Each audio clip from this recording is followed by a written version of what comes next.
fantastic. Anyway. Yeah, there's only one way that could go. Well, I'm going to go ahead and introduce the players. It is once again on Daybreak, like I said.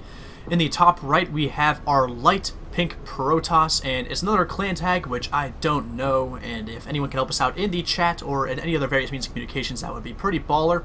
It's actually mouse control. Mouse control. Okay, oh yeah, someone actually did see that. I saw that. Alright. So, mouse control Darko in the top right of the map.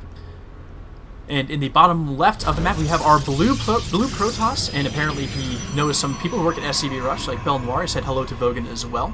And it is Temnotal, so gonna have to maybe play favorites a little bit here since he is friends of the family, basically. So good to see him playing. Good to see him this far in the tournament. Even throwing down Bordy, like he knows everybody except for me, the guy who made the site. He doesn't understand. He doesn't know what's going on in the background. You're the man in the shadows, Jack. Oh, I am tired of being in everybody's shadows since I'm like 8 inches taller than all of you. It doesn't even make any sense logistically. I think it's worth noting, actually, that Temnotal dropped his gateway down at 11 rather than the typical 12 or 13. So I've seen some builds use this as a more aggressive sort of 3-gate opening that hits before Warp Gate can finish for your opponent. So we'll have to see if he goes for something like that, or if it has just his personal style, and the gateway is at a typical time for Darko. You know, it is just the perfect time for the revival of the 3-stalker push. Yes. So we will see if that's going to happen. There's like 8 seconds left for that to happen. Will Temnotal save up for the second gateway? I don't think so. I just wanted to see it. It's a good opening. It's not a good opening when it's figured out, but since it's not figured out anymore, then it's a good opening again. Indeed. As most openings are, I think, in the history of StarCraft, except for maybe, well, no, every opening's like that. If you get caught off guard by anything, you can always die. It's never leave that sort of thing to chance. You don't want to be dead. Being dead sucks. This is very... I like it. I think we should cast an entire day like this, just talking about things that you shouldn't do as opposed to things that are happening. Like, you know, you really shouldn't just build 6 workers. Yes. Right? You should really not just have 12 workers on the map. Yep. Okay. Indeed. Also, smoking is dangerous. Don't do that. Smoking is very bad. Don't do that. We are very sorry as Americans for maybe disrupting your cafes, because we apparently get high there and then rude, so your politicians are like, we're not going to sell anymore. So that's on our bad. Sorry.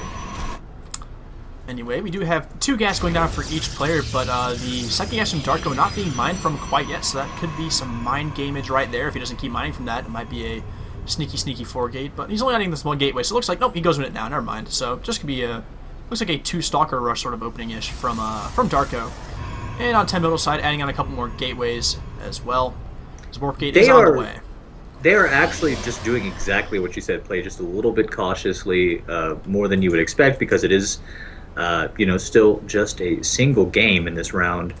I'm very, very surprised they're actually playing so cautiously. Temnotal might be doing what I might have actually called something, because his Warp Gate's well ahead of his opponents. Moving out with the Zealot and Stalker as well. Does he have a probe out in the map, though? He has this pylon coming in, so it looks like he will get aggressive with this. And, I mean, it's a great position for him to be doing so as well, because he's going to be a gateway up on his opponent. It does look like Darko did want to go ahead and get into a robo as quick as possible, and that's not going to be happening. Nice little firepower going down on this forward pylon, but it's not going to be enough, sir. Yep, and with that 3rd Stalker, if he can break that down, that other pylon is quite a ways back, and he does get it. And that will significantly delay the attack that Temnotal was trying to go for here. He has that further away pylon, but he's also not supply blocked, but he can't warp in as much as he would like to, I don't think. And God, with losing that pylon at the front, need to be a bit more cautious. Maybe put one, I saw him trying to place one right about here, but did not go for it. But with those 2 gates, it's 5 stalkers against 4, but high ground advantage. Never let that get too out of control, but a bunch of low shield stalkers here. If he can pick those couple off, he will. And this Stalker might go down for free as well. Probe's being forced to be pulled to fight off these Stalkers.